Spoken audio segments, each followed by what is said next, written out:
Oh boy, I never thought I would see the day, but here we are. We're now seeing the rise of homonationalism in the West. What's that, you ask? Well, you know how there have been movements like Queers for Palestine and of course, downstream effects of that where Western gay people, mostly on the progressive side, are converting to Islam? Well, this is gay people looking at the world, looking at mass migration from deeply conservative Islamic countries, looking at the spike in homophobic attitudes and attacks, and going, no thanks. So now we have gay nationalism, which sounds insane, but also kind of makes perfect sense. So what exactly is going on? Well, across Europe, gay voters are moving rightwards. France is probably the clearest example. In the last election, the party that sent the largest number of openly gay MPs to the National Assembly wasn't the Greens or the Socialists. It was the hard-right National Rally. Between 20 and 25 of their MPs are believed to be gay. That's not an accident. It means a party built on nationalism and cultural protection is now actively attracting people who were, for decades,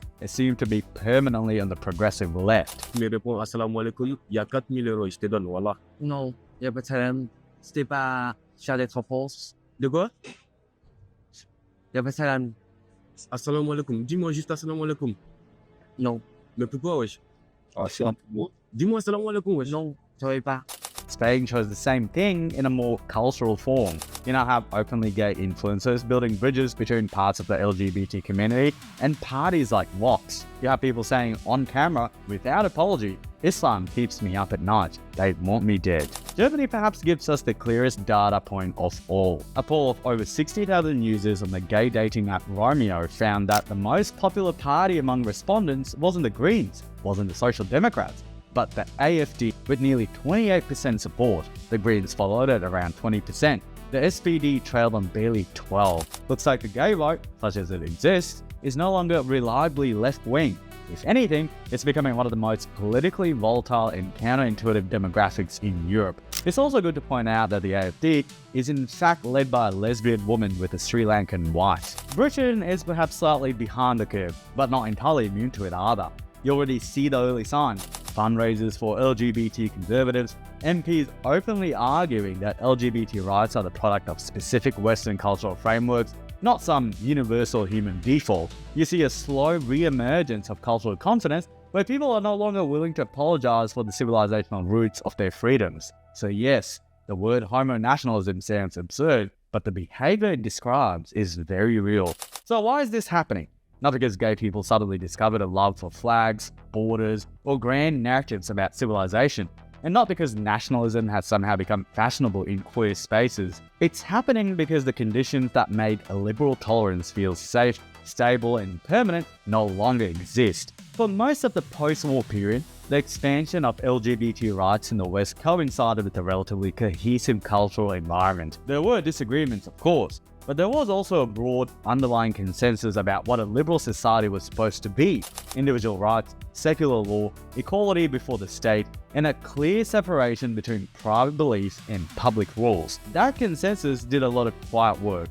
It made tolerance possible without anyone having to think too hard about it. But what has changed is not simply migration in the abstract, but the scale, speed, and cultural composition of it, combined with a political class that insists all value systems are interchangeable, equally benign, and equally compatible with liberal norms. This is where things begin to fray. Side note, if you enjoyed this video and you want to support the work and the mission behind it, consider helping me take this full time by joining Patreon. It keeps the channel alive, it lets me do more of this, and it comes with a bunch of extras for supporters. When large numbers of people arrive from cultures, and let's be honest, a religion where homosexuality is not merely disapproved of, but actively condemned or criminalized, it does not remain a purely theoretical disagreement. It shows up in schools, in neighborhoods, in family courts, in street-level behavior, and in the informal social atmosphere that determines what feels safe, what feels tense, and what feels contested. At the same time, the institutions that are meant to manage this friction have become oddly allergic to doing so.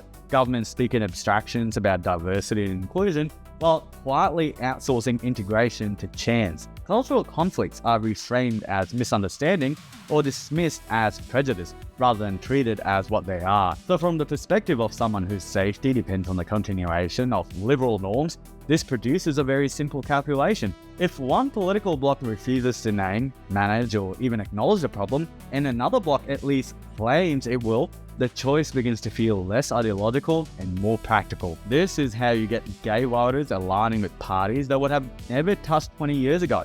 Not out of affection, but out of necessity. Not because those parties are suddenly paragons of tolerance, but because they are perceived as the only ones willing to defend the cultural and legal environment in which tolerance can exist at all. Homonationalism, then, is not a love affair with the nation. It is a defensive posture, a way of saying, whatever else we disagree on, there are certain social achievements we are not prepared to surrender in the name of politeness or guilt or fashionable moral posturing. It is in that sense less a new ideology than a symptom, a sign that liberal societies have become so uncertain about their foundations that the people who rely on those foundations most urgently have started looking elsewhere for support. And that search for protection is being driven by real clashes that are now visibly erupting in places that were once considered settled. For many, this came as a surprise. From being able to freely speak about these issues, to police knocking at your door for simple social media posts in many Western countries. That's exactly why I use Proton VPN and why I think you should too.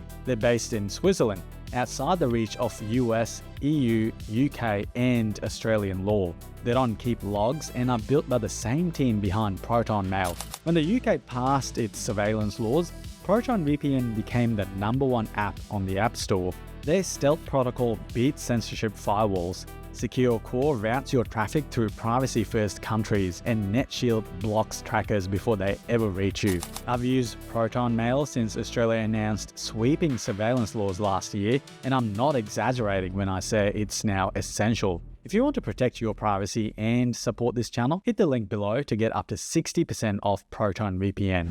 Take schools. In Birmingham in 2021, what was meant to be a simple lesson on LGBT couples existing in a primary school became a national flashpoint because some parents, citing Islamic beliefs, organised sustained protests and legal pressure against the curriculum, which is odd considering Muhammad's relationship with the men of Al-Zot. Regardless, teachers were put in the impossible position of either withdrawing basic education about gay relationships or facing accusations of Islamophobia. Sometimes such cultural clashes do turn into terror. In 2022, a gunman opened fire at a pride event in Oslo, killing 2 people and injuring more than 20. Norwegian authorities treated it as an act of Islamist terrorism.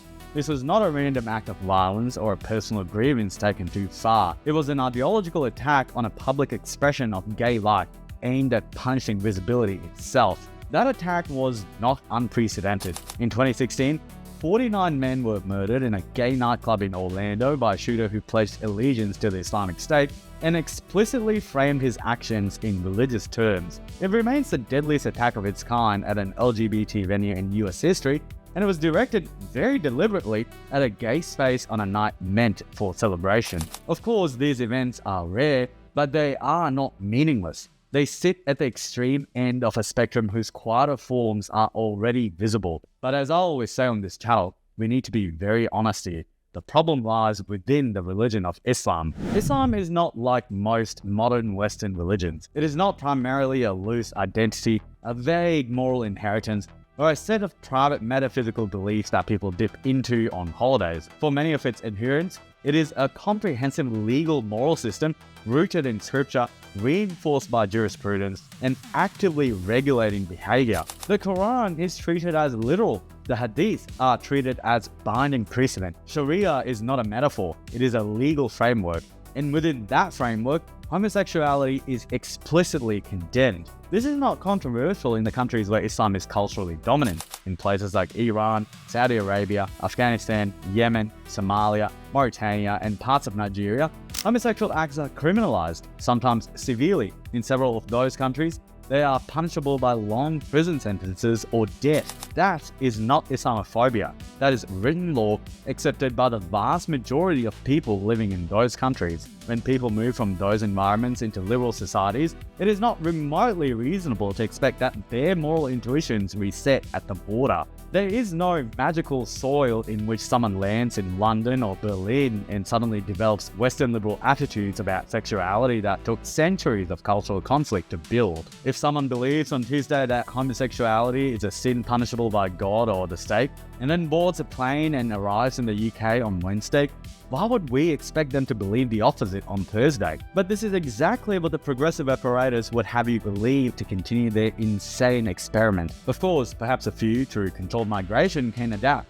but that's not what's happened. The scale of this often is in the millions, and in such an environment, these imported attitudes don't vanish. And before you know it, as it has happened in many Western countries, these populations gain voting rights and become a powerful voting bloc. Suddenly, things become very difficult. Notably, this is not a two-way exchange. Gay people are not moving into conservative Islamic societies and opening clubs in Riyadh or Kabul. In fact, they aren't even doing so in heavily Islamic neighborhoods in the West, because they know what would happen. There is no reciprocal flow of liberal norms into those cultures. The movement is one-directional, and so is the accommodation. Today, everyone in these countries are forced into a system in which the only people expected to compromise are those whose values are already compatible with compromise. And the only people never expected to adapt are those whose values are least compatible with liberalism in the first place. Homonationalism emerges precisely here, on the idea that if you want to live in a liberal society,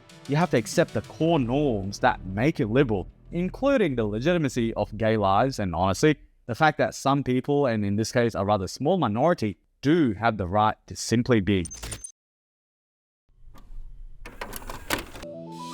In the neon haze of a broken dawn, steel towers hum, but the wild runs on.